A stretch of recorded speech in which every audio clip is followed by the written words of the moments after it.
Hello, good afternoon, good morning, good evening to you from wherever in the world you have joined us from. Very glad to have you joining this afternoon for today's CPD section. Um, would like to start with a word of prayer as we take off. Our speaker is already online. She will be taking us through very important, a very important and interactive session today. So once again, thank you very much for making time for today's session. I am hopeful that by the end of today, you will carry along a lot of important information that you can share with family and friends. This is the Ghana Academy for Nutrition and Dietetics, and you are most welcome to our fourth CPD for the year. Thank you. Um, okay.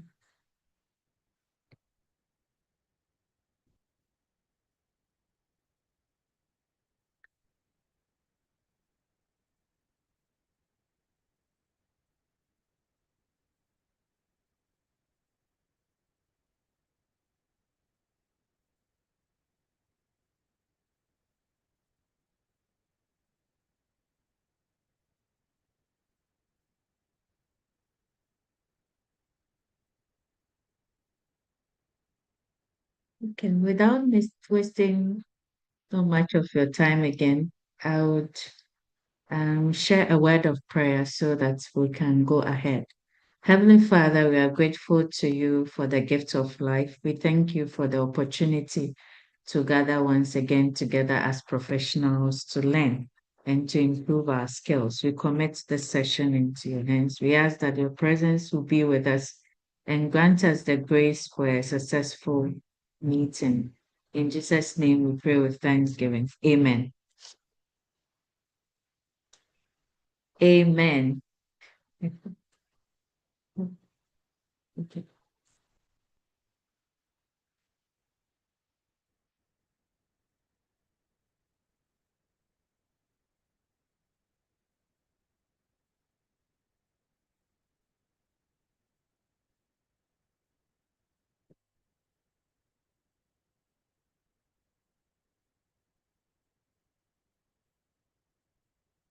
Okay, so a bit of announcements before we kickstart. For the GAN members who are online, the early bird for CPD registration has now closed. We gave a time frame was given from the CPD team for members to take advantage of. The announcement from them is that currently the early bird has closed. And so members who are in good standing can pay 150 cedis for the entire CPDs for the year by 15th of July 2025. The GAN's current administrative year, we know we have a GAN year, which starts from June of the previous year to July of the next year. The current GAN year ends on the 30th of June, 2025.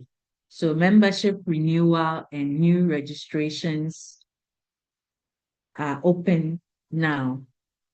So if you are on your GAN member and you want to renew your membership, kindly go ahead and do that. You can do that on the website or you pay via the Momo account that is being shared on the platforms. Today, the CPD session is going to be in two parts.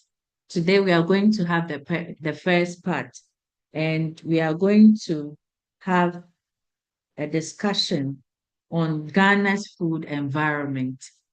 I am sure that you are also curious. You want to know what's happening in the Ghana food environment with all the happenings in the public health space with NCDs prevalence going up and all that. We want to know what is actually happening with our food environment. So we have a very seasoned researcher, lecturer, who is going to take us through this discussion. I would like to give you a bit of her profile before she comes in. Sorry, by the way, my name is Pearl Salome and I'm your moderator for today. I'm the Public Relations Officer for the Academy. Thank you. So our speaker for today is Dr. Nanama Frimpoma Ejapong. She's a registered dietitian and a lecturer at the Department of Nutrition and Dietetics, University of Cape Coast, Ghana. She holds an MPhil and PhD in Human Nutrition and Dietetics and has research interest in nutrition and diet-related non-communicable diseases, food environment research, and improvement of food environment as a means to improve dietary intake and curb obesity and other non-communicable diseases. She is a fellow of the ARUA Center of Excellence for Non-Communicable Diseases and the World Academy of Sciences, German Research Foundation visiting scholar. Dr. Ejapong believes in empowering individuals with appropriate information and support to enable them make optimal dietary and lifestyle choices that goes a long way to improve their quality of life and well-being. I am highly honored this evening to introduce to you Dr.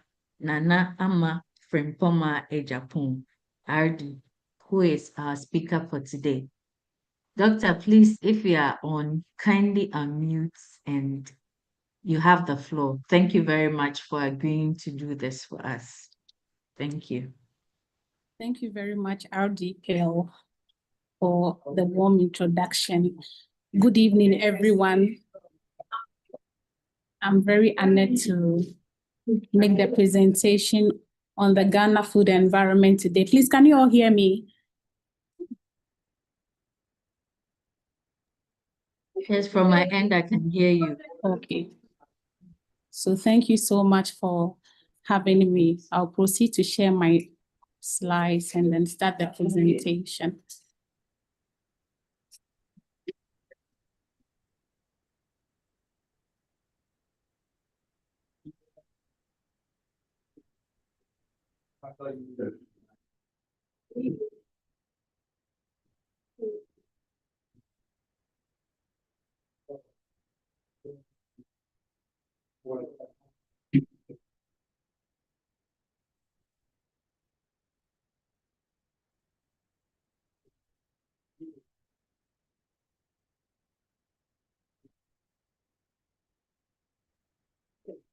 Okay, please, can you see my screen? Yes, we can. Okay. So like I was introduced, my name is Nanama Frimpoma Ejapong, and I'm making a presentation on Ghana's food environment. So this is the outline of my presentation.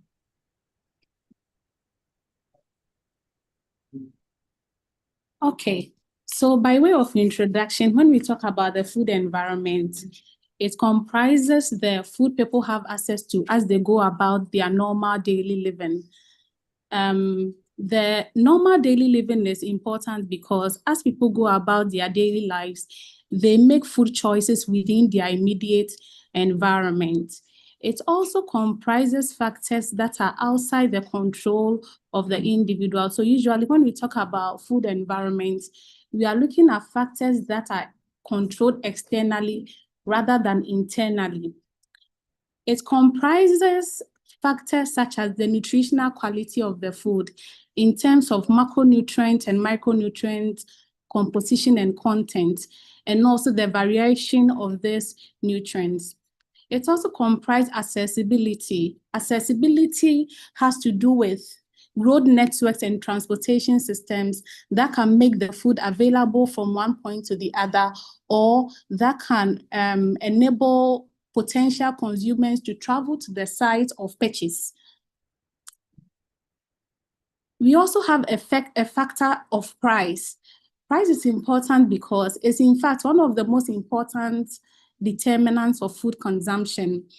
And individuals make choices mainly based on the cost of the food. And it's an important determinant as to what individuals and families can consume and what they cannot. So in the food environment discussion, making healthy foods affordable is very important, because if individuals are empowered with the knowledge but can still not afford the food, then they still go on to make unhealthy food choices. There is also the issue of availability in terms of what is available, the quantities available, even how they are presented, and then food labeling. Food labeling is a way to convey information about the nutrient content of the food, and the type of labeling is also able to shape food choices within the food environment. There's also food promotion strategies in terms of which type of advertisement is allowed. Are there restrictions to children? All these tend to shape the food environment. We also have food outlets and their density, the types of food outlets distributing these foods. Are they supermarkets? Are they traditional markets? And the quantities that they stock also shape the food environment. Then we have governance and policy in terms of the laws. Okay, do we have laws regulating what should be available, the quantity of specific nutrients, for instance, the quantities of deleterious nutrients like salt, okay, sugar, and other substances. And this food environment shapes what consumers consume. And all the time, consumers position their consumption preferences within what is available and not vice versa, meaning that the food environment is what basically shapes food consumption. Okay, so let's look at Sorry to pull you back a little. Can you please put your presentation in a slideshow mode so that's a bit larger for us to see? Okay, please. Thank you.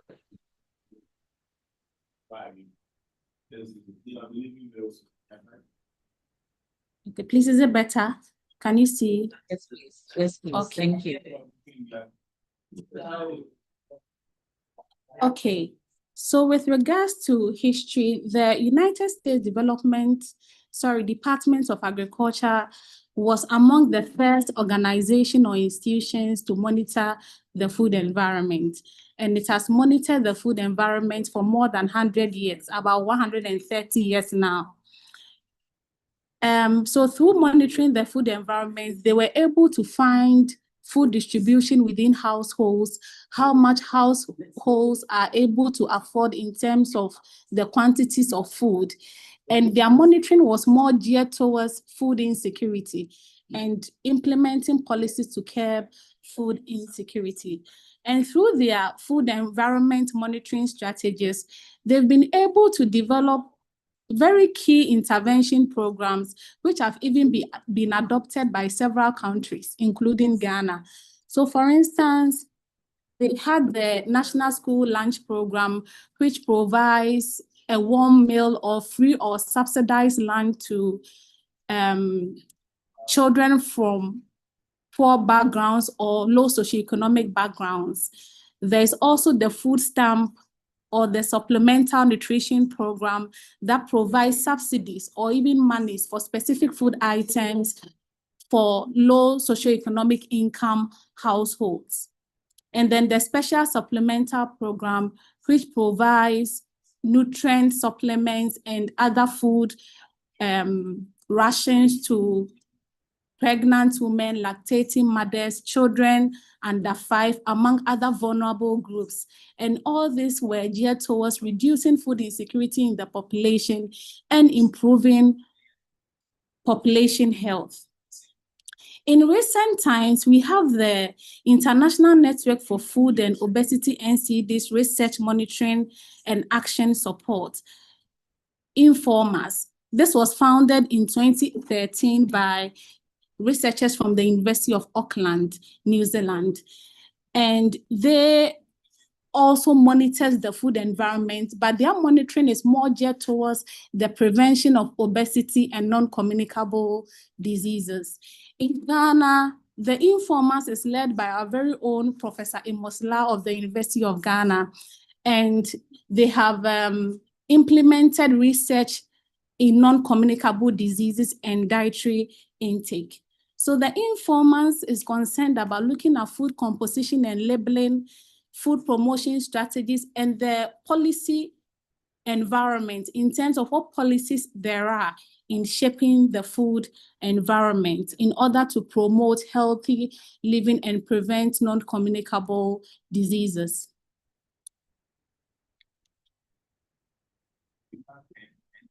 So why is it important for us to look at the food environment? So looking at the food environment is important because non-communicable diseases are the leading cause of death worldwide. Even during COVID-19, non-communicable diseases still emerge as an important cause of death. And in COVID-19, having a non-communicable disease or being diagnosed of a non-communicable disease worsened the prognosis of COVID-19. In 2021, they were responsible for 43 million deaths, and 80% of these deaths were premature. And you have to also note that more than 70% of non-communicable diseases occur in low-income countries or sub-Saharan African countries, including Ghana. And we also face a high level of premature deaths from these conditions. In fact, currently in Ghana, hello,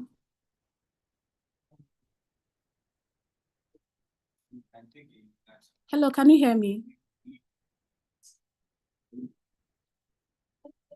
Hello? Yes, we can hear you.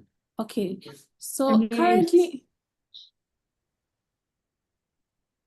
so currently in Ghana, our life expectancy stands at 65 years, and this is strongly shaped by non-communicable disease prevalence and deaths within the country. So dietary risk factors together with physical inactivity are the leading cause or risk factors for disability and death, meaning that dietary factors are very important. Therefore, shaping the food environment is very critical in promoting health and well-being. Additionally, government is overburdened by the expenditure from non-communicable diseases. Currently, it stands as $2 trillion, which represents about 3 to 4% of the gross domestic product. That is the global gross domestic product.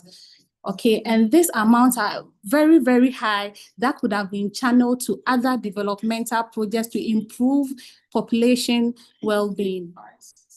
Looking at the food environment is also critical because in times past, we have been able to address population health challenges with food policies. So for instance, we've been able to use food fortification like iodine fortification to curb goiter, iron fortification to reduce prevalence of anemia, and other policies that we have successfully used food policies to address. Other population health challenges that we've successfully used food policies to address. And we should also remember that during the times of formulating food fortification policies, the same challenges that emerge from the food industries, like concerns about cost, about taste of the food when sugar is reduced, were also raised. But then the frontiers were able to push for these policies to be passed in order to address these nutrient deficiency concerns. And we are still able to do this in the 21st century. All right, so let's have a quick look at the current global guidelines for healthy diet. And then we start to think about it, whether our current food environment supports these global recommendations. All right, so these are recommendations from the World Health Organization. So consume whole grains, nuts, legumes, fruits, and vegetables to prevent non-communicable disease and improve well-being. 400 grams of fruits and vegetables daily. You have to bear in mind that even the current production level of food stands at around 67%, meaning that even when, if all population globally wants to consume the level, it will not be enough for all of them, meaning that the food environment space should be shaped to produce more healthy foods. Additionally, the cost of fruits and vegetables are very high, and in Ghana, the minimum wage is still unable to cover the cost of fruits and vegetables. That is the cost of the 400 grams of fruits and vegetables that is recommended by the World Health Organization. Less than 10% of energy intake should come from free sugar. However, in our current food environment space, we have some beverages and snacks that are able to even provide more per serving or per portion to cover this, to be more than this particular cutoff that is suggested by the World Health Organization. Less than 30% of total energy should come from fat. This 30% can easily be provided from plantain chips and other fat-laden products we have within our food environment. The same concerns we have with salt. Okay. And like I mentioned earlier, more than 40% of the global population cannot afford a healthy diet. And like I said in the beginning, cost is the most important predictor of food consumption. And human beings or the population always looks at satisfying the physiological urge of hunger rather than selecting healthy food to meet nutritional needs and health demands. So these recommendations that have been suggested by the World Health Organization can only be met if we have an enabling environment that one ensures adequate provision of healthy foods and also make these healthy foods affordable and accessible. Okay, so where have we come from? So as a global population, we have come from being hunters and gatherers. And hunting and gathering involves gathering food from the natural environment, where you go to the farm or you go to the bush to hunt for animals, or you try different food products. And through trying, people were able to differentiate between poisonous and nutritious foods, or edible or viable foods. And it was through this hunting and gathering that is when people even got to know which foods support growth and which are poisonous or harmful for us. Then we went into agrarian subsistence societies where foods were intentionally cultivated, but the cultivation was on the subsistence level, meaning that families and households were growing foods just to support their own consumption. And even the little that were remained, they sold that still to purchase more foods. In the third phase, which is agrarian societies and trade, population expanded their farming activities such that they were able to introduce an informal market to sell the extra. Okay, so there was an intentional cultivation of food for informal sale. So informal markets comprise traditional markets like we have in Ghana, in Accra, we have Abobloshi, in Kumasi, we have Kegetia, in Cape Coast, we have Kotokraba, and the other local markets we have across the regions of the country. Then we move on to pattern 4, which is developing peri-urban and urban societies, where there is now an introduction of a formal market and elimination of the wild. Okay, so people no longer gather food from the wild, rather they depend on informal and formal markets to obtain their food. So they depend on the traditional outlets, and they also depend on formal retail markets such as supermarkets and others.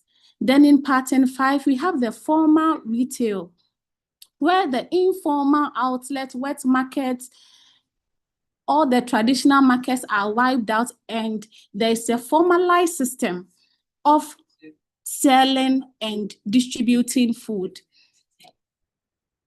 We should not think that the formal system is so far from us, because South Africa, for instance, has almost moved to pattern 5, where their traditional markets have been wiped out. And now all foods, whether fresh or processed, are being sold through the formal system. Then in pattern 6, so this transition was posited by Hopkins et al. So the pattern 6 was not added, but some authors argue that with education and consumer empowerment, people will be forced to now cultivate some foods in order to support fresh food consumption, because they become unaffordable or they become very high in terms of cost. So now they will have the formal market and will start to cultivate their own fruits and vegetables in order to support their household consumption of these fresh, healthy foods. All right, so now let's move on to the food environment in Ghana. Okay, so before we delve into the food environment we have in Ghana, it's important for us to look at the prevalence of obesity and non-communicable diseases in Ghana, because this is what is shaping the entire discussion. If there is no burden of non-communicable disease, then the question is, why do you advocate for the food environment to be changed? So it's important for us to look at some data. So in Ghana, the prevalence of overweight obesity has increased, okay, by about 500%. All right, prevalence of obesity is around 30% and is significantly higher among women, especially women of reproductive age. And we know that among women, obesity is associated with adverse health outcomes. So overweight women are at higher risk of giving birth to low birth weight babies, and the low birth weight is also even a risk factor for obesity in the near future. So this poses a significant challenge to our non-communicable disease situation in the country. Additionally, the prevalence of diabetes stands at 13%. And as researchers, we even posit that this prevalence is probably lower than the actual prevalence on grounds. In Ghana, we've not had any national survey looking at prevalence of diabetes among the adult population. What we have is just, cross-sectional studies in pockets and parts of the country. So when you combine the prevalence, we have 13%, but these studies are also a bit restricted in terms of sample size and the approaches used, but currently we do not have any national survey. So we make do with what we have from these studies. The prevalence of hypertension is also 27%. All right, and as health professionals, we know that hypertension is a risk factor for cardiovascular diseases. Okay, and this is even likely higher than we have within this prevalence reported is even perhaps lower than we have within the actual Ghanaian population. Additionally, over the past year, 2, 3, 4, 5 years, we've had high advocacy on chronic kidney diseases. We've heard in the news challenges with dialysis and all that, but the prevalence of even chronic kidney disease, which used to be very low, is also on the rise. And even though some people have suggested that the galamsey water we have may have contributed, we still know that most people who present with chronic kidney disease present with the underlying risk factors, which are diabetes and hypertension. And these diabetes and hypertension are shaped by food consumption and dietary patterns. The healthcare system in Ghana is overburdened. Already, it is overburdened with maternal and child health issues.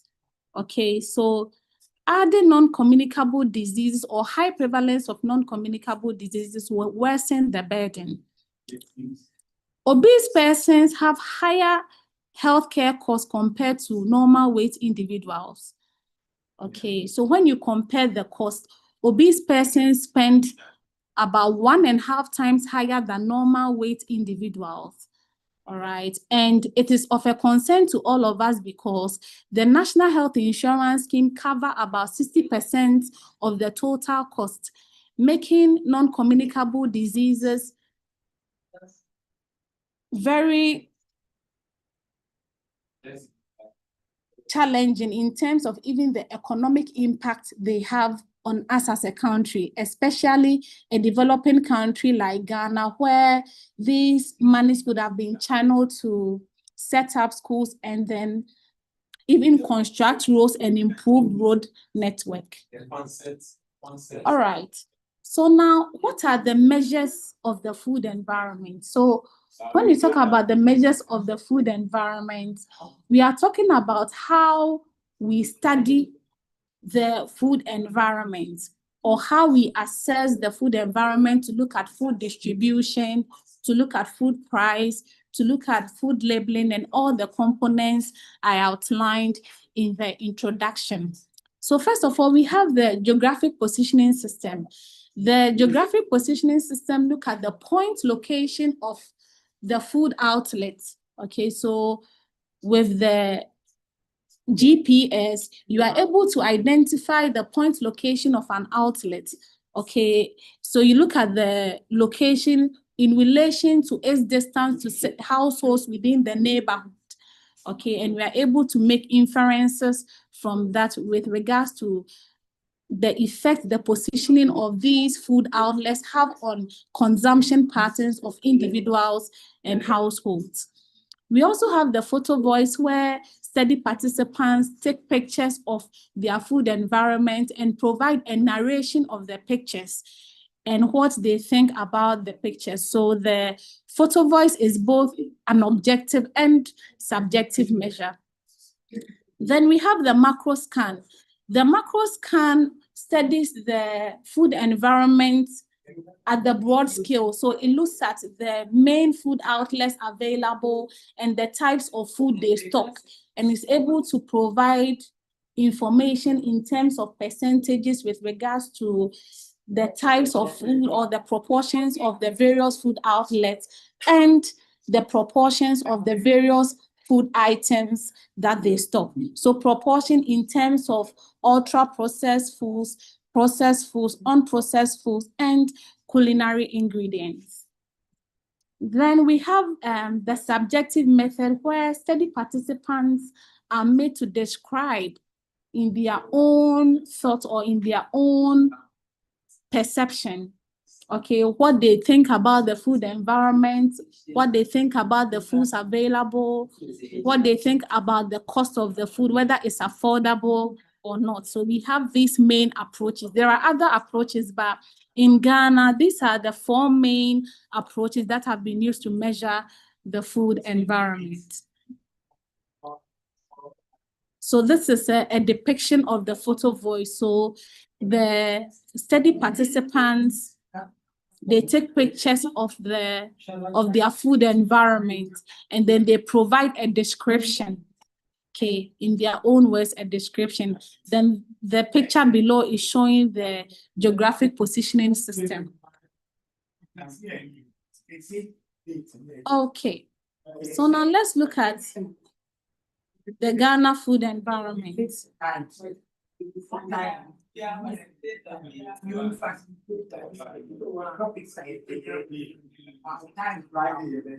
Okay, so in Ghana,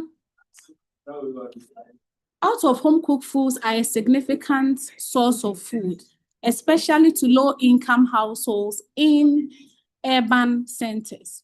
So among persons from urban centers, low socioeconomic households in urban areas, out-of-home cooked foods contribute about 60% of the food consumed.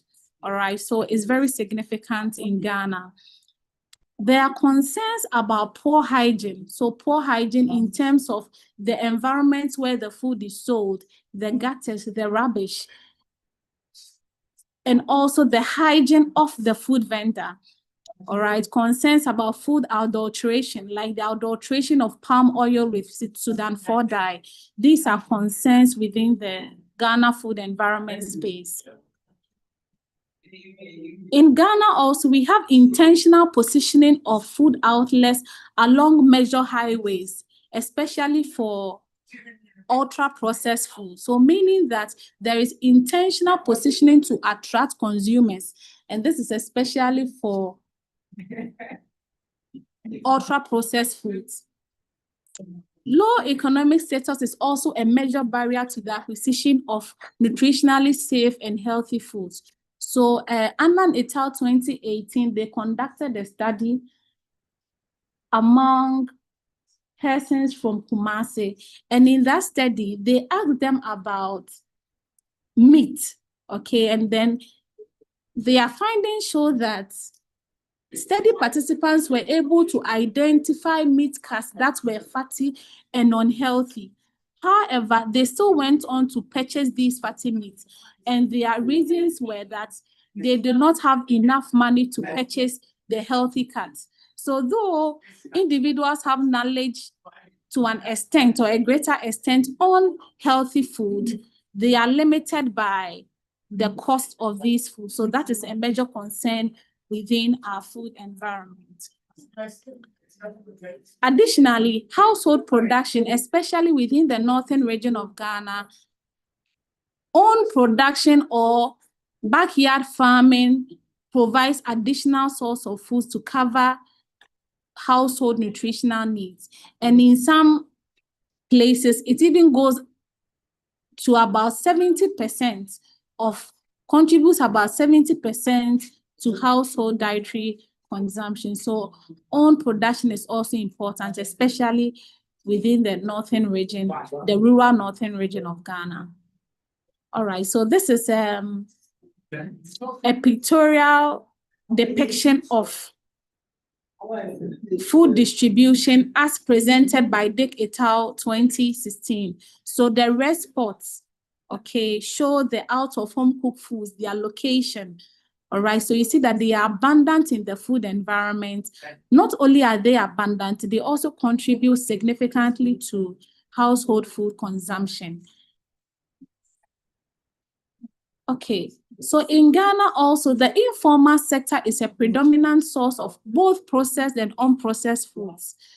Okay, and Hopkins et al. 2021, for instance, explained that it is through the informal sector that ultra-processed foods have reached rural areas of developing countries like Ghana.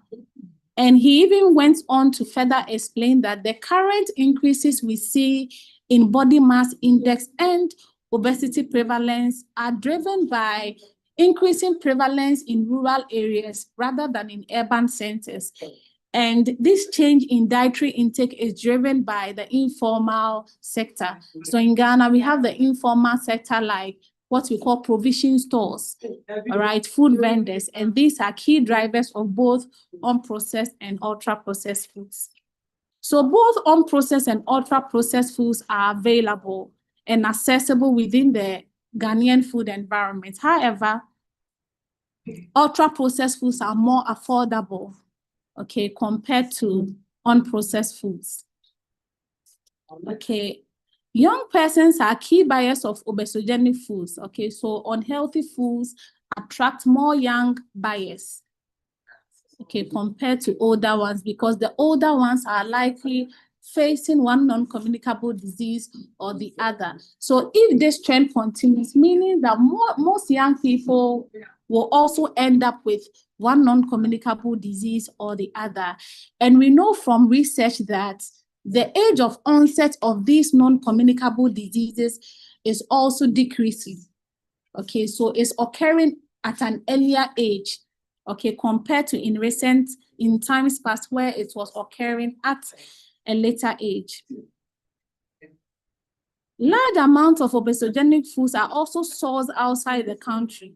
Okay, this is the sad part, that a significant proportion of the unhealthy foods we have are imported from other countries, okay, rather than locally produced, meaning that we can use trade laws and other regulations to limit the inflow of unhealthy foods into Ghana. So now let's look at the sources of food. Traditional markets, convenience shops, hawkers, supermarkets are important sources of food. So the informal sector in Ghana is a very significant source of food.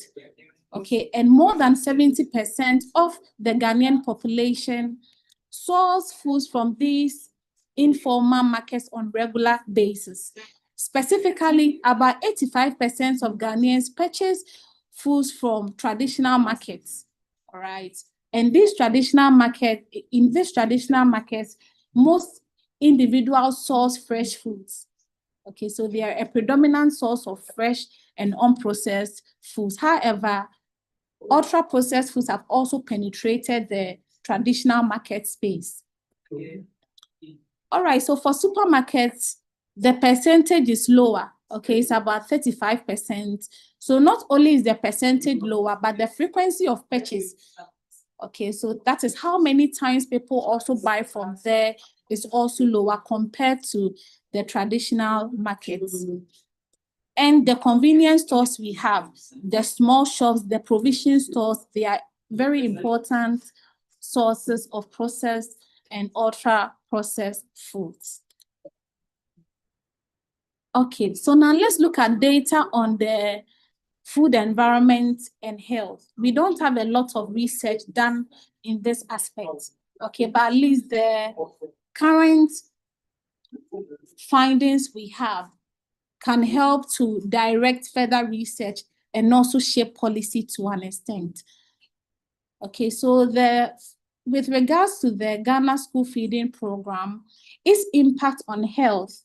Okay, so research presenting on the impact of the Ghana School Feeding Program on health, they provide mixed results.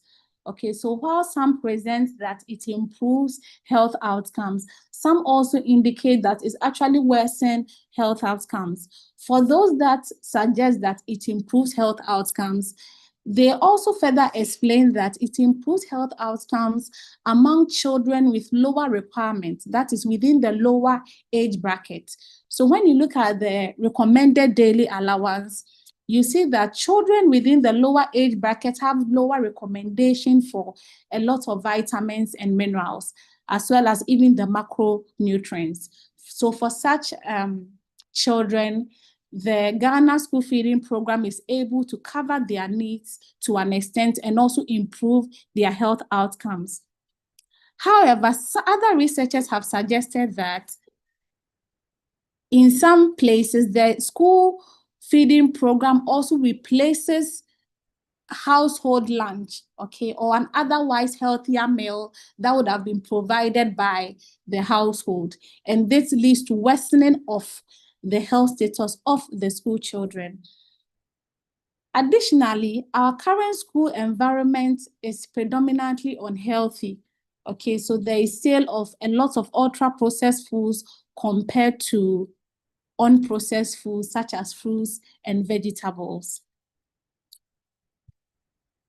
Okay, so when we move away from the school environment to policy The Ghana implemented a fatty meat policy in the early 1990s. Okay, and this fatty meat policy was advocated by health professionals, okay, but at the time, it was led by medical doctors who raised concerns about the emerging prevalence of non-communicable diseases within the country. So in the early 1990s, the government at the time introduced the Ghana fatty meat policy that provided restrictions as to the amount of fat that should be contained in meat being imported into the country.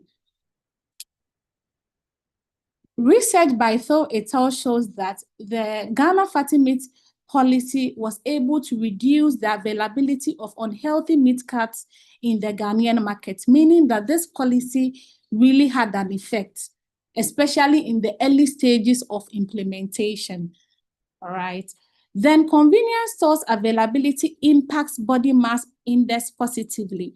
So with each introduction of a convenience store, body mass index within the neighborhood where the convenience store, that is the provision store in the Ghanaian balance, increases, the body mass index of the neighborhood within which the convenience store or the provision store was introduced increases, okay, by 0.2 kilogram per meter square.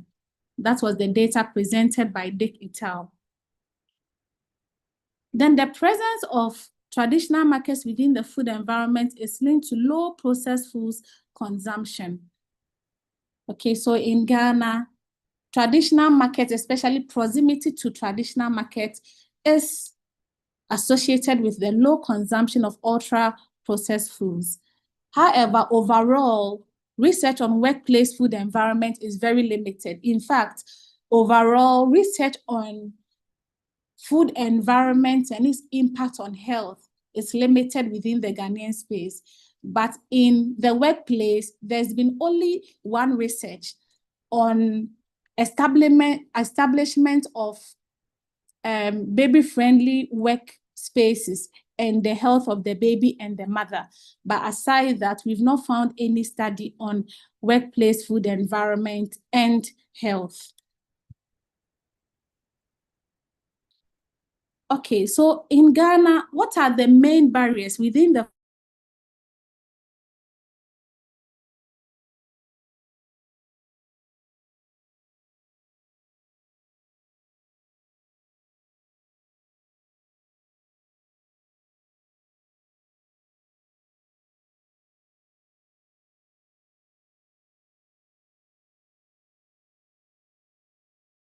of the income of people, they are unable to afford healthy diets because of their cost. People know that, have become aware that fruits and vegetables are healthy and support good health outcomes and well-being, but because of their cost presents as a major barrier to their consumption.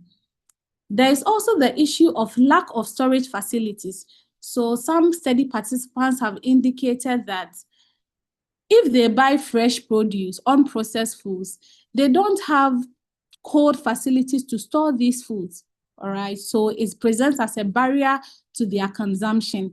And where they do not live close to a traditional outlet or an outlet where they will buy these fresh foods, it presents as a challenge because they cannot be commuting to the market if it is far from where they live to buy these fresh foods. So lack of storage facilities is also a major barrier, compounded by the frequent power outages, that even when they are able to buy the unprocessed foods, especially fruits and vegetables in bulk, frequent power outages may lead to them going bad. Okay, so that is also a barrier to the consumption of these unprocessed foods. There is also the issue of food seasonality. Okay, that the fruits and vegetables we have, they are not available throughout all seasons or all year round because as a country, we do not have cold storage systems within our farms and open markets. So they come, a lot of it go to waste. We sell what is available, and when the season is over, the foods become unavailable. So for instance, currently we have a lot of avocado or pear, okay, in the system. It is the season for pear and avocado, but then we don't have any cold storage or other systems to store to make them available all year round. So that's also pose a challenge to consuming these healthy foods. There's also concerns about contaminants in fruits and vegetables, okay, especially chemical contaminants. So there are concerns about fertilizer application and the safety of these fruits and vegetables, especially because they are consumed raw. So people are concerned that fine, they contain micronutrients and support health and well-being, but the chemical contaminants they contain also pose significant risk to health, and this also limits their consumption. Limited on-farm production. So limited on-farm production results in the use of money or purchasing as a main means of obtaining food. Okay, that also limits healthy food consumption. There's also conflicting media reports. So some study participants have cited that there are a lot of mixed reports from the media. Okay, today they say egg is healthy, tomorrow, the next day they say it is unhealthy. Okay, so because of that, they are confused. So because of these conflicting media reports, they are also not sure even about what a healthy food is to talk about consuming them. And that also poses a significant barrier to the consumption of healthy food in Ghana. Okay, so I asked the question, is Ghana ready for a food environment policy? So currently, as a country, if you look at the food environment space with regards to the data we have, the consumption patterns, and policy readiness. Are we ready for a food environment policy? I say yes, we are ready, but we are ready for non-fiscal measures. So when we talk about non-fiscal measures, they are measures that do not target pricing. So fiscal measures has to do with the introduction of taxes, okay, prices and all that. But non-fiscal measures, they are non-monetary in nature. So looking at the current food environment space in Ghana, I think that, and the data we have available, I think that we can target and advocate for non-fiscal measures. So non-fiscal measures like food labeling, okay, like the advocacy for the front of pack food labeling, because this will at least allow those who want to consume healthy foods but are unaware, all right, to become aware and then choose the healthy food. So I think that we can target food labeling. Then there's also concerns about food safety and hygiene, a lot of concerns. Okay, and because we have the Food and Drugs Authority that is supposed to strongly regulate this, and they do periodically, I think we can strengthen advocacy and push for more policies around food safety and hygiene. We can also target food provision within schools. Okay, so in the Ghana food environment space, there is a soft spot for children. When people hear that children are negatively affected, policymakers become concerned. All right, so we can capitalize on this soft spot for children and advocate for policies to regulate the school food environment and ensure healthy food provision to school children and even children at large. We can also still capitalize on the soft spot for children to regulate food advertisement to children, okay, and the use of other child-friendly images and videos, okay, to attract children. These are things that I think that currently we can target to shape our food environment and improve the health of the population. Okay, so in 2023, we introduced or we have our first Ghana food-based dietary guidelines when people thought it was not possible, but then with grant support and with support from researchers, we're able to develop our food-based dietary guidelines. We are in the early stages here to look at its impact, its level of implementation, even in terms of shaping the school feeding program, okay, and its level of implementation at the institutional level. But at least we're able to implement or we're able to formulate our own food-based dietary guidelines.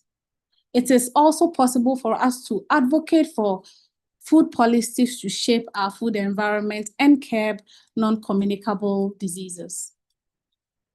So in conclusion, as a country, we are at an advanced stage of the food environment transition. We are currently at stage 4, where we have the informal and the formal. Okay, we should not think that it's impossible for Ghana to go to stage 5, where we have both unprocessed and processed foods and ultra-processed foods being sold within the formal system. It's possible. South Africa has moved to stage 5. The informal sector is a predominant source of food. So in Ghana, our informal sector is a predominant source for both processed and unprocessed foods. Okay, and majority of the Ghanaian population source their food from the informal sector. Convenience food outlets are important sources of processed and ultra-processed foods. Okay, and like I said, it is through these convenience stores that these ultra-processed foods are even able to reach rural areas within the country. From the data we have, we also know that supermarket expansion in Ghana can contribute to food insecurity or increase our food insecurity, okay? Because these supermarkets, they do not break bulk. They do not provide food on credit, okay, as compared to the traditional markets or informal system where there is also breaking of bulk, giving food on credit basis, and other flexible terms that enable low socioeconomic income households and individuals to obtain food. And like I said, I think that with the current data we have in the current policy space, non-fiscal measures are viable for regulating the food environment. These are some references. Thank you very much. I'll be on the standby for questions. Thank you.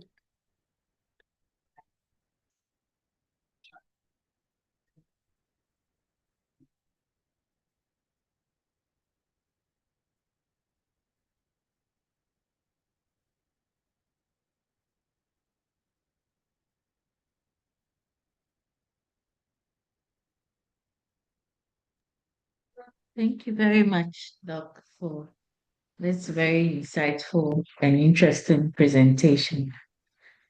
I am sure that our listeners, participants have loads and tons of questions they would want to ask. So we'll give the opportunity for members and participants online to ask questions. Please, if you have any question you want to ask Doctor, you can kindly type it in the chat box or you raise your hand and you'll be asked to unmute, and then you can please go ahead with your question. Thank you very much.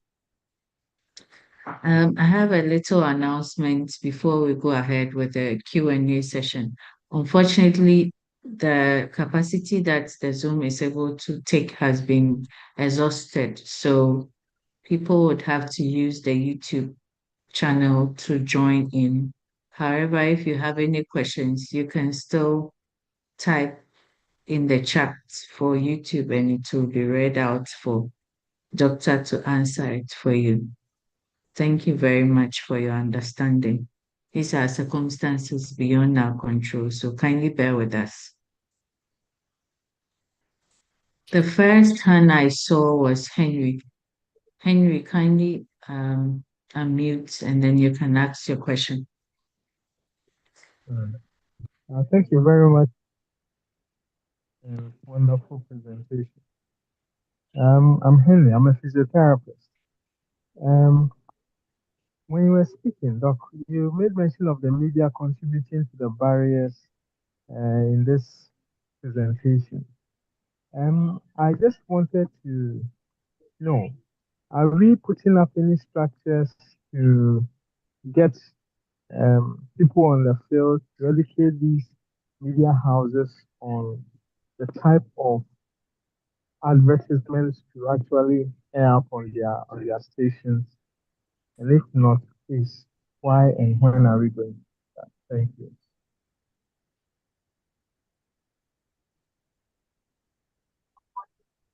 Thank you. Doctor, please, how do you want it done? Would you want the questions asked in turns so that you answer them together, or you would want to go one after the other? Please let me go one after the other. Sure. Thank you. Okay, thank you so much for your question.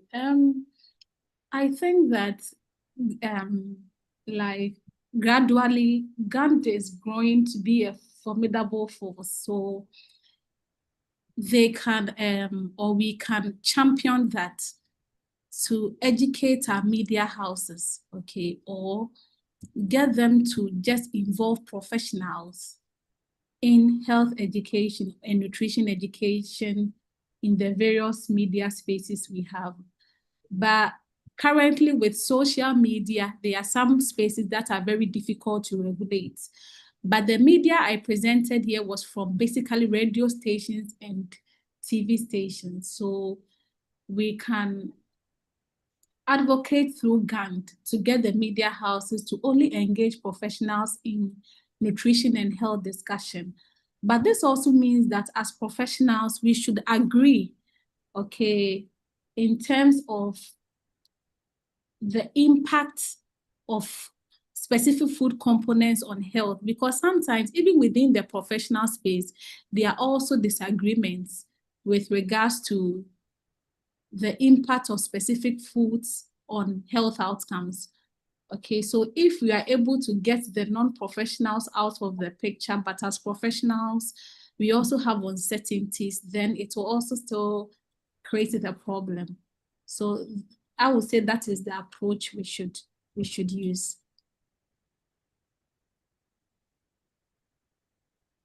Okay.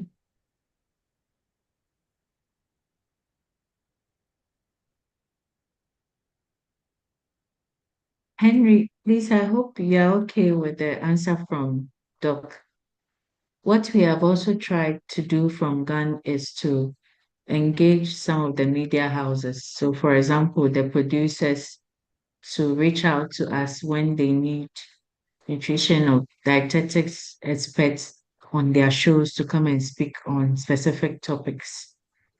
So GAN's doors are always open for media collaborations. Once you reach out to us, we can certainly get professionals on their platforms to speak on nutrition and dietetics related issues. But thank you for your question. Please, are there any more questions? If you do have any question, kindly, you can either type it in the chat box so I read it out for doctor, or you raise your hand and you'll be allowed to unmute and ask your question. Whilst we wait for people to raise their hand, I have a few comments in the chat box. If you allow me, I'll read them out before we go ahead.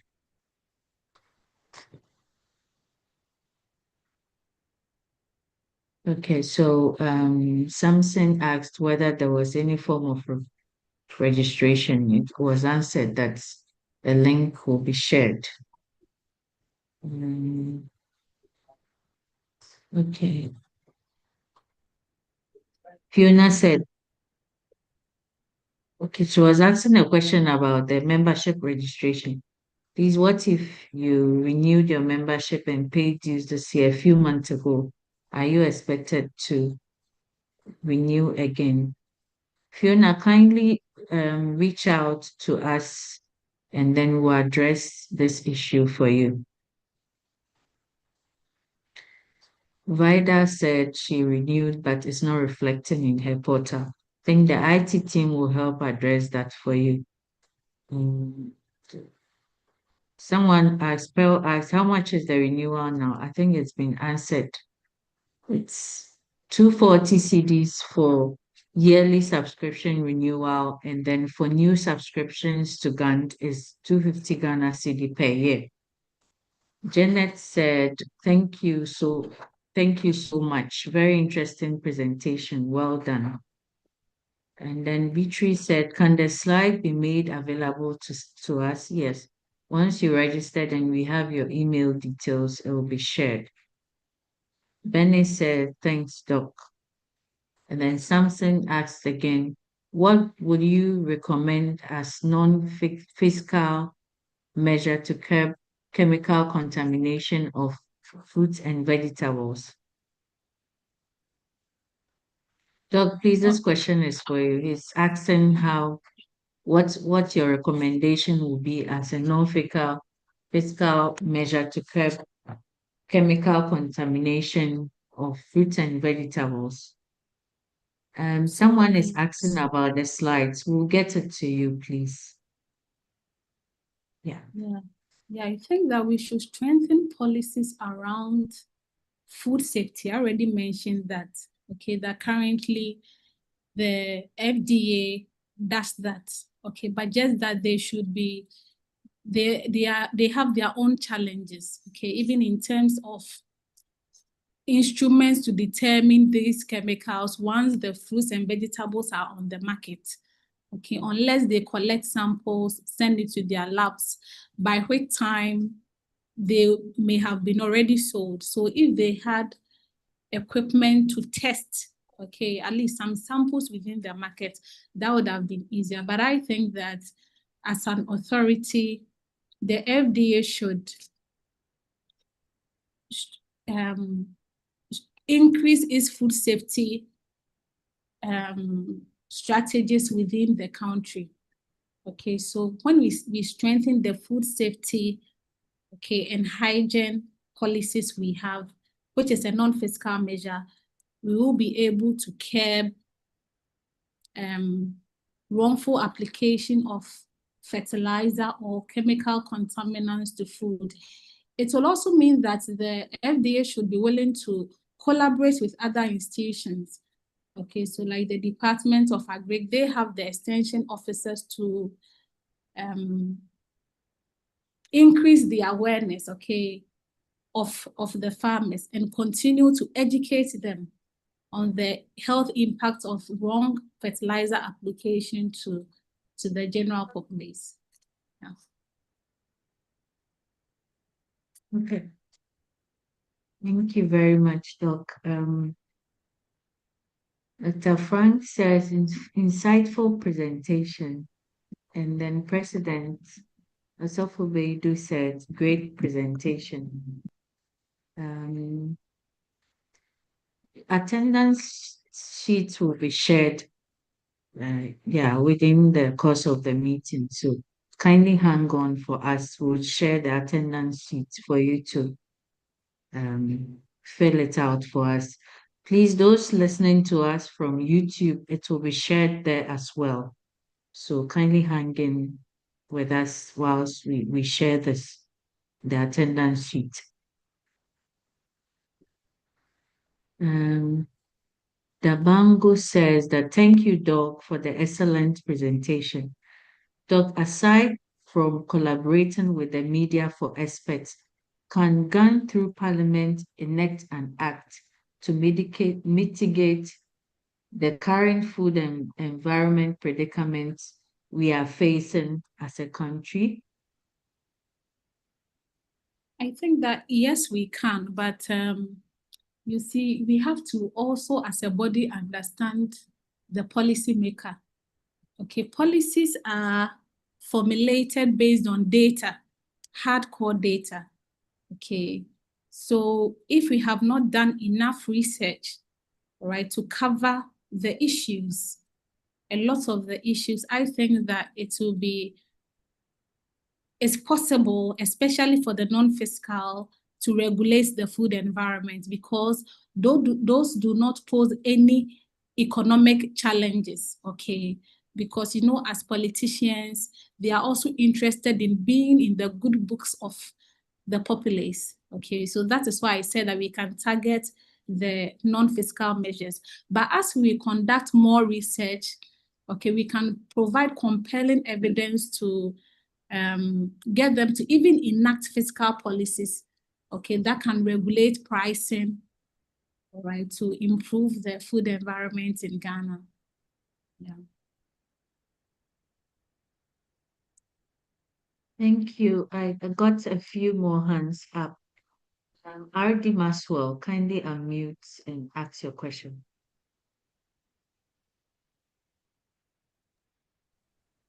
All right, thank you so much, Pearl, and thank you, Doc, for this wonderful presentation. I really enjoyed it. It was quite very detailed and well done. Thank you so much. So I happen to have been involved in a number of work involved in the food environment at the University of Ghana with Prof. Emosla. And I think that for some of the works that we did, one of the works that I did, we tried to look at the food environment within the University of Ghana campus. I mean, the findings were wild. A lot of sugar sweetened beverages, fried foods. And then, I mean, there was less than 30% of the food vendors that were selling fruit and vegetables. And so we've been trying so hard to get the university management to see what we can do. Yeah, so we are still knocking on their doors and trying to present the data as well. Where I see we sit as professionals here is we have a very important role to play. Whilst government is doing their best on the policies, we also have a role to play. And one of the areas that would be a challenge to us as professionals has to do with the fact that people are unable to access healthy foods. There have been several times you do the diet plan, and the next thing is, where can I get a healthy meal? And I think this was one of the things that motivated me to come up with Tasty Treat project. And I think Advocacy has also joined in, which is good. But I realized that when you even partner with them, sometimes the concern is more about profit than the health of the people. And so it gets to a point when you are trying to bring in proposals, the person you are partnering is looking at whether he or she is going to make profit. So I think that we have a role to play here. I would encourage all other colleagues. The market is big. If every dietitian can get a hotel or get a food vendor that is willing to set up a special diet session where we can provide healthy meals, I'm sure that with time, other people would adapt and assimilate that the healthy, making sure that they are providing healthy options. And then also those of us in the industry, please, when there are formulations of new products, let's be interested in the constituents and not just about the taste and getting the consumers to buy. Because recently we realized that carnation milk, which used to be a bit lower in fat, has been changed to a coffee creamer. And the fat content is now even higher than ideal milk. Now, I was asking myself, what is causing that change? It could be just because of the complaints of consumers about the taste. And that could have warranted that. And so when you look at the current, even carnation milk in the market, the fat content is more than ideal milk. And so a few of us in the industry, please let's try to always watch out for these things. And I think that if we do that, it will really help us. I have a proposal now where Volta River Authority wants us to set up a special diet at their catering services, which we are working on. And if such of those things can be replicated in other workplaces or food vending environment or some other caterers that are willing to partner dietitians to do that, I think it will create a lot of jobs. And that will also help us to be able to help our patients, because where we are heading towards in terms of obesity and NCDs is not a joke. If you look at the data, it's just wild. And Doctor has really highlighted some of those findings. But the last thing I want to find out is more like a question. I think, Doc, where we have reached, we have a lot of data. Now, what I want to know is, have there been any intervention done in the area of food environment in an attempt to monitor the outcome in terms of obesity and NCDs. Because I think that it's about time we look beyond gathering data, which is good. I think we have a lot of data now, but what are we doing with that data? There should be a way where we can start putting interventions in an attempt to address and improve the food environment. Thank you so much. Okay, thank you so much, R.D. Maxwell. So yes, we do have data, but the data we have, they are concentrated in specific regions of the country. All right, so if we want policies, of course, policies will be at the national level, then we have to still collect more data. Okay, especially, so the data we currently have is concentrated in the Greater Accra region because, you know, they've won a lot of projects like the Meals for NCDs, so they've conducted a lot of study around food environment. We also have some data in the Ashanti region and Eastern and Northern regions, but we don't have so much in the other regions.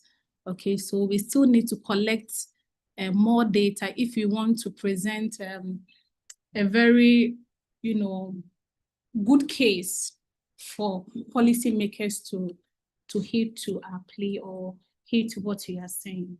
So with regards to interventions, no, I have not seen any interventional study that has, you know, done something about the food environment in terms of distribution, food distribution, availability. No, we've not had any such studies. Okay, so the intervention we have is looking rather at broad programs like the school feeding program.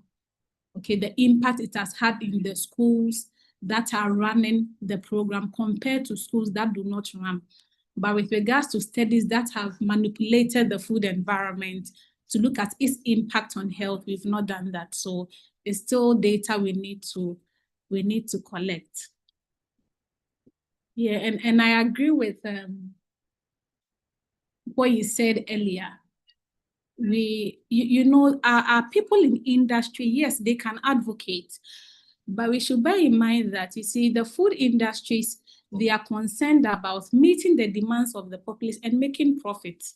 Okay, so if we don't have policies at the national level, we can do to an extent, but it will be difficult because once you change your formulation to make the food more healthier, most likely you run into cost issues. So the food is likely to be more expensive than a less healthier one. Okay, and food producers do not want that. Okay, that is why we should do advocacy for the non-physical and also collect more data to push at the national level, like they did for the fatty meat policy. It was a national policy, so regardless of your interest, your economic interest, the policy has been passed, and whether you like it or not, you would have to heed to it. So that is where I think that as we do the little things we can, we should still target policy at the national level. Thank you.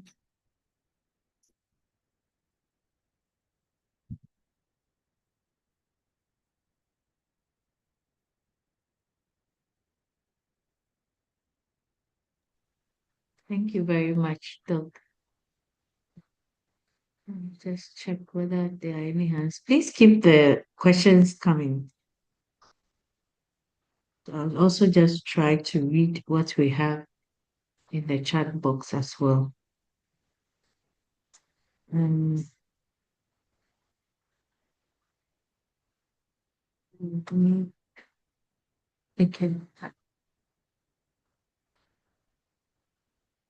Okay, Samuel says, excellent presentation. Please, is there anything being done to help with the limited own farm production barrier?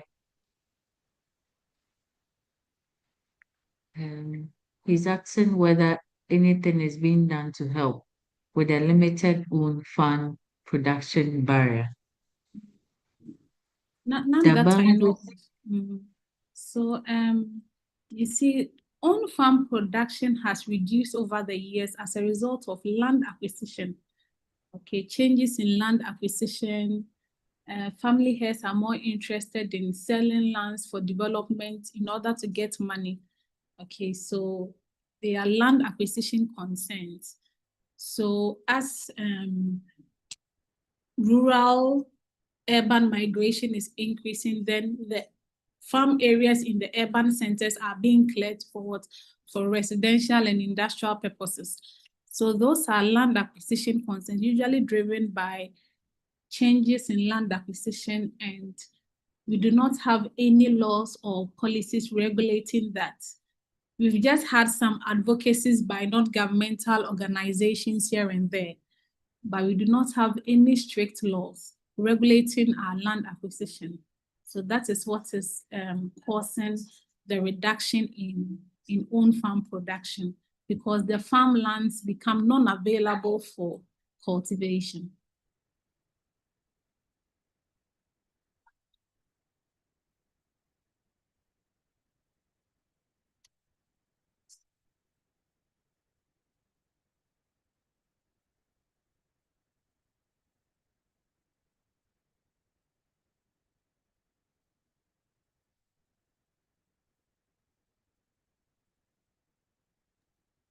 Mavis is saying, how about the backyard farm options, backyard gardening options? Yes, backyard gardening are viable options. Okay, they are still a bit restricted to the land acquisition concerns in terms of the space, okay, available around the household. Okay, so as GAN, we can advocate for those who have spaces within their households, okay, to engage in backyard gardening of fruits and vegetables to support consumption of healthy foods. Yes, so backyard gardening is feasible where there are spaces available around the house. So people should be educated. They should not put concrete and other concrete tiles on the entire floor. They should leave a portion for gardening to support consumption of fresh foods, especially fruits and vegetables. Yeah.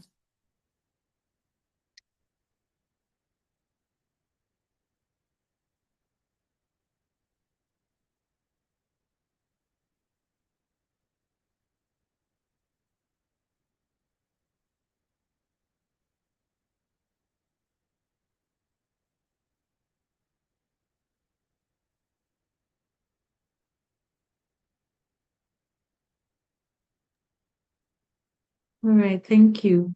Please, we are going to share the attendance sheet in the chat box so that you can fill it out for us. I'll just read a few more comments and questions we have in the chat box. Francis is saying, thank you, Doc, for a great presentation. You mentioned that medical doctors facilitated the fatty meat policy in Ghana. What steps are we taking to engage other stakeholders, especially the medical doctors, to appreciate the current food environment and the need to join to a joint force to advocate for formulation of other food regulations? Thank you. Yeah, that's a very great comment and question. Yes, so all health professionals, I think to a larger extent, agree that the non-communicable disease burden we have is driven by unhealthy food consumption, where we are all working in silos. So yes, over to you, Gant. We can engage other health professionals. Okay, so the nurses, the doctors, that presents a more formidable force to push the government, to push policymakers to formulate urgent policies to address the food environment concerns we have. So I think that yes, we should engage them, but that would be we cannot do this at the individual level. Okay, so as an academy, we can push for this right to them, engage the doctors, engage the nurses, and then yes, we can have symposiums together. We can share our ideas, concerns, and together come out with a policy brief, okay, that we can use to push policymakers to formulate policies. Yeah, so we can.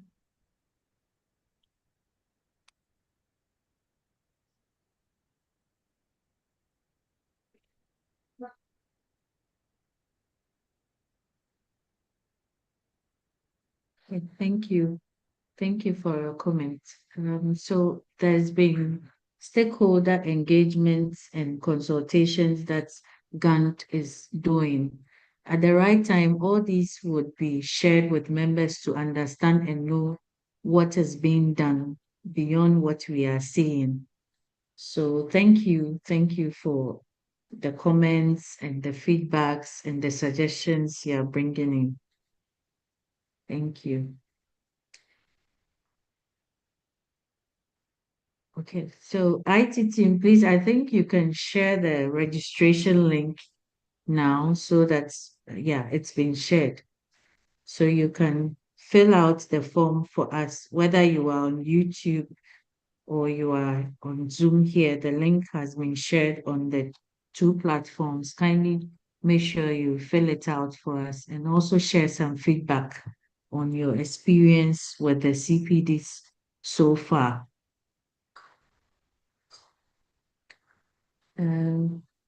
We are still on. If you have any questions, any suggestions you want to give, you still have the opportunity. We'll be wrapping up in a few more minutes.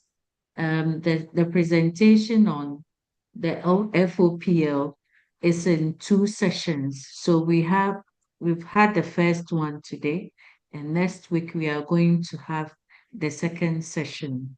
So kindly don't leave us, continue following us on the various social media platforms. We are going to alert you when it's time for the next session as we are announcing now. Once again, this is the Ghana Academy for Nutrition and Dietetics fourth CPD session for the year. Thank you for joining in. Patricia says, great presentation. Thank you very much, Doc. Thank you. I hope I've not missed any comment or any hand, but if you have any questions again, we are at the Q&A session of our meeting today. So kindly raise your hand or put it in the chat box. I would help you read, or you can also raise your hand and ask your question. Our CPD session is usually done in 2 hours, so we have the next 25 minutes to call it a day.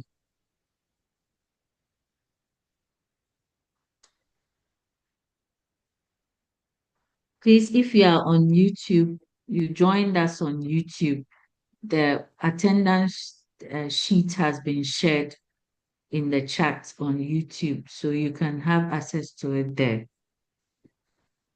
Thank you.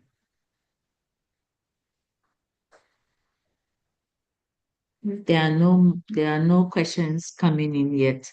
I'll read out a few announcements once again. Okay, I think there are a few messages coming in.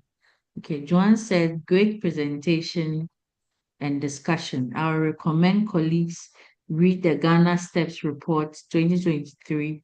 It's a nationwide non-communicable disease risk assessment to using the WHO stepwise approach in Ghana. It fits into what we are discussing. Okay.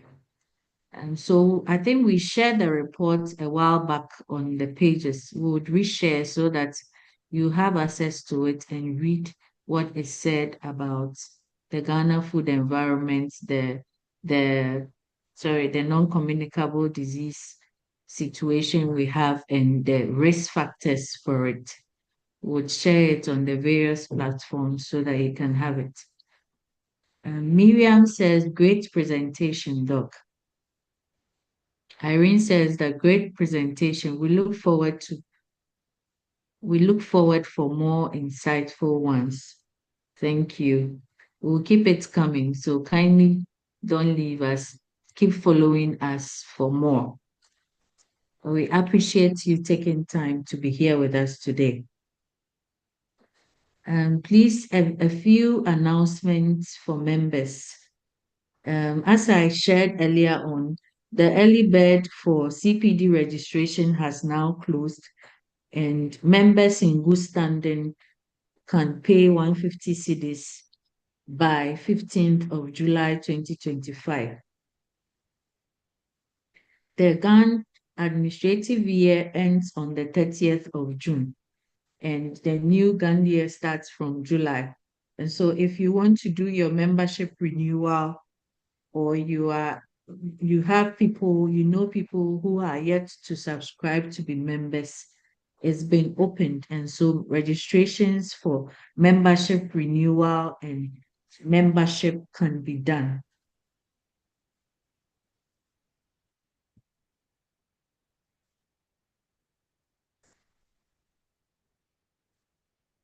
Okay. Wise is asking, isn't there early bird for GAN membership renewal? That I would have our treasury team give feedback on that. I'm unable to give an answer right now, but I think they will give us an answer to that on our platforms if they are not on right now. Isaac is asking that we reshare the link for attendance. Okay, Isaac will do that for you. We'll reshare the attendance sheet.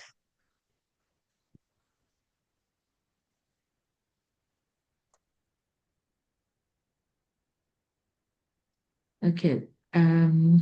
Sarah is asking, what qualifies someone to become a member?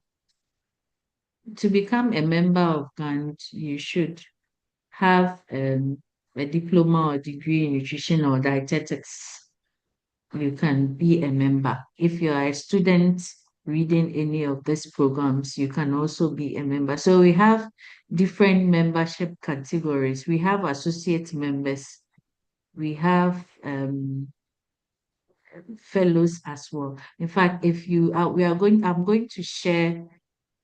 IT team, kindly share the GAN website for membership so that full details can be read there. So there are different categories of membership. Okay, so once you visit our website, GAN members.ganonline.org, everything about membership is there. Thank you.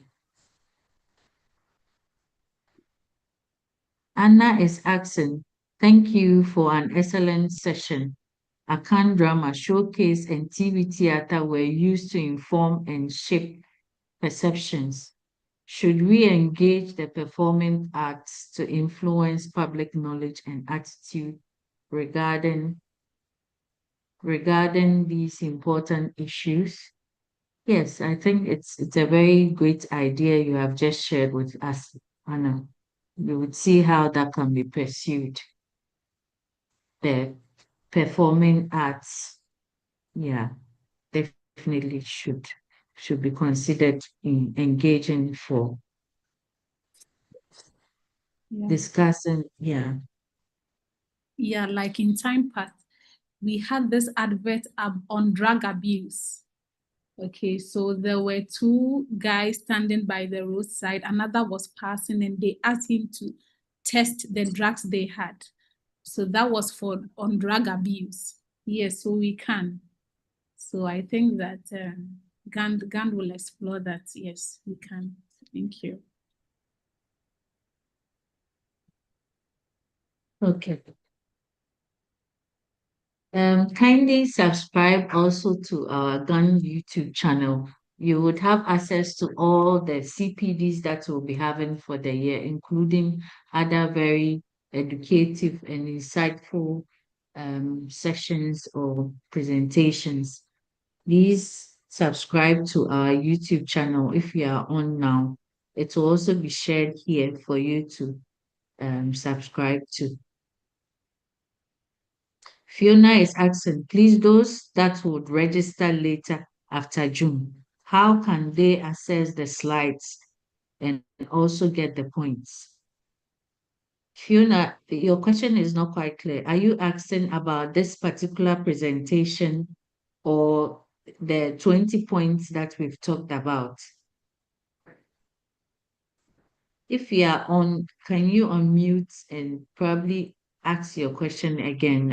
I'm not quite understanding your question well.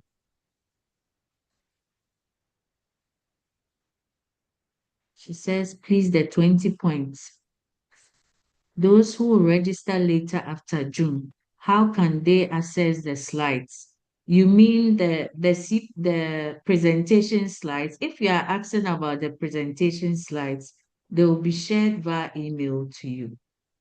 So once we get them from the various presenters that we have, we'll share them via email to you. And as for the points, once you have registered and you are attending the CPDs, that is why it's important to do the registration when you attend any of the CPD events so that your data will be captured. And when it gets to the renewal with AHPC, it's easier. Patricia is asking, can we also engage the food and nutrition teachers in the senior high schools? They also teach an aspect of nutrition. Great. Yes, I think that is a very important point as well that you have made. Patricia, thank you very much. So there are different stakeholders that we have to keep engaging for the bigger goal and yes, definitely for the bigger goal of improving the well-being and nutrition of Ghanaians. And this group that you have just mentioned is one of them that we have to definitely consider engaging. So thank you very much for your suggestion, Patricia. Fiona says, all right, thank you, madam. Thank you too. I guess we are gradually going to wrap up. We don't want to keep you waiting for too long. Okay, I have a hand up. Beatrice, kindly unmute and ask your question. Oh, okay, thank you very much. Please, my question is the new dietetics students who just passed their license exams who are yet to be inducted but have registered with GAND. Are we also supposed to renew our membership? Because I'm even told that we can only become full members after the induction, but some way, somehow, some of us did the application and we chose full membership. Are we supposed to go ahead to renew it, or we should wait until the induction is done for us before we can go ahead to renew our membership? Thank you.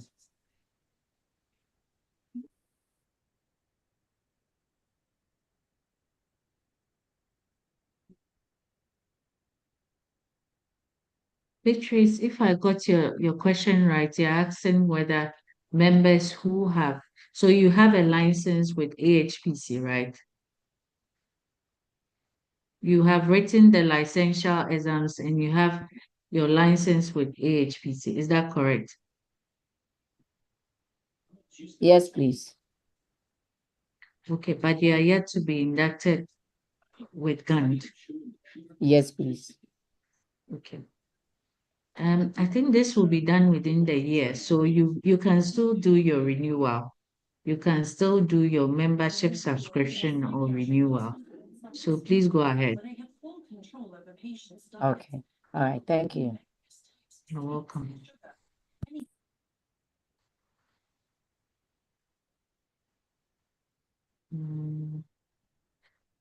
Okay, so our zonal lead, Madam Seiram, RD Seiram, it has also shared a number of links in the chat box. She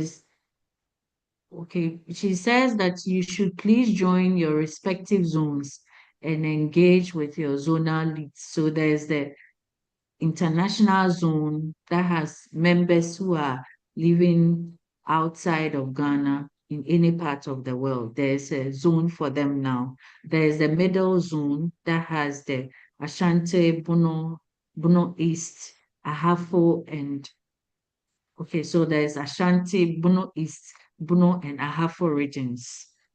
For the Volta region zone, there is Volta, Oti, and Eastern regions. For Southern zone, there's Greater Accra. And then for the Northern zone, there's Northern region, there's Upper West and Upper East, Savannah regions, and Western North regions. So kindly identify your zone and join using the WhatsApp link that has been shared in the chat box. If you don't really understand where your zone is, you can also reach her on WhatsApp so that she can guide you and connect you to your zone. There's also the central zone that has also been shared in the chat box. Thank you. Okay, so the other announcement we have is preparations are ongoing for the IONS trip to Paris. If you haven't yet, if you are intending to do this trip and you haven't joined the WhatsApp platform yet, we'll share it on the main GAN platform so that you can join. The platform has been put together for members who are intending to travel to Paris for the IONS, where information are shared about accommodation, a lot of information, vital information, useful information are being shared there. So if you are not yet on the platform, it will be shared so that you can join. Okay. I think it's been a very engaging and fruitful session today. We have learned quite a number of things about the Ghana food environment. Beatrice, I still see your hand up. Please, is it an old hand or you still want to speak? Please, is it an old hand or you want to speak?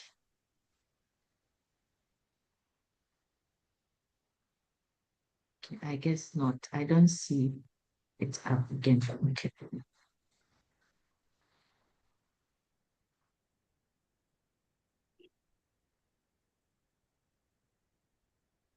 So please, like I was saying earlier, next week we'll be having the second part of this CPD session. It's in two parts. The second speaker will be having him on next week, same time. So please try and join in as early as you can, and also invite somebody, invite a colleague, invite a friend to also come and learn. Okay, the link will be shared again.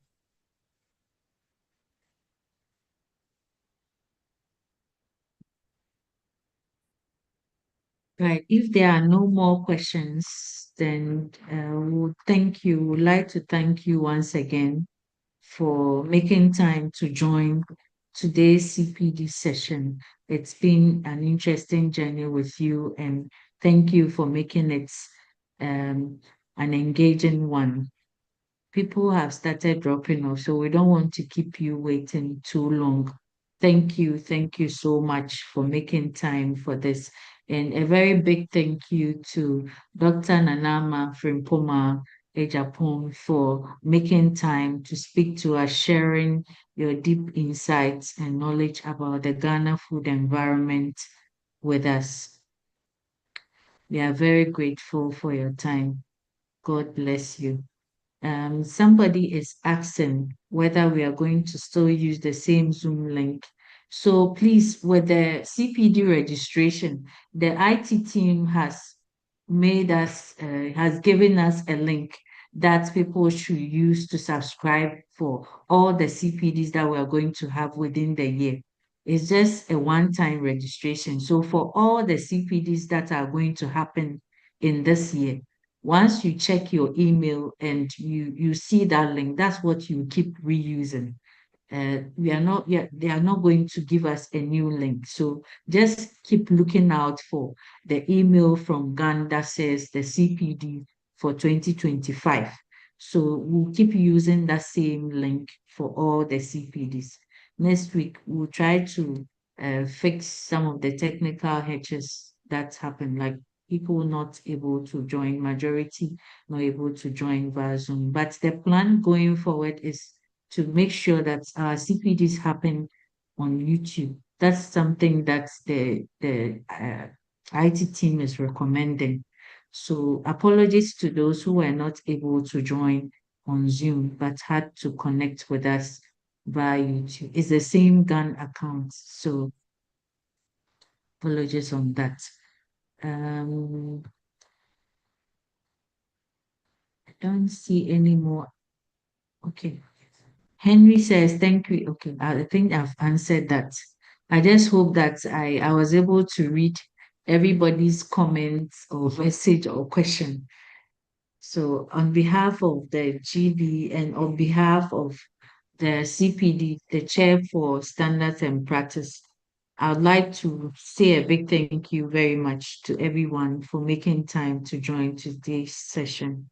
We hope that you will join in the coming days as well, so that together we can keep growing and improving on our skills and knowledge to be better and great professionals in the field. I'd like to share a word of prayer so that we call it a day.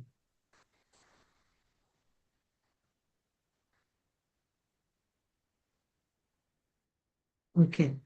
Heavenly Father, we are grateful to you for another beautiful session. We thank you for being with us throughout our meeting. We pray that you continue to help us to be great change makers and great impact makers in wherever we find ourselves.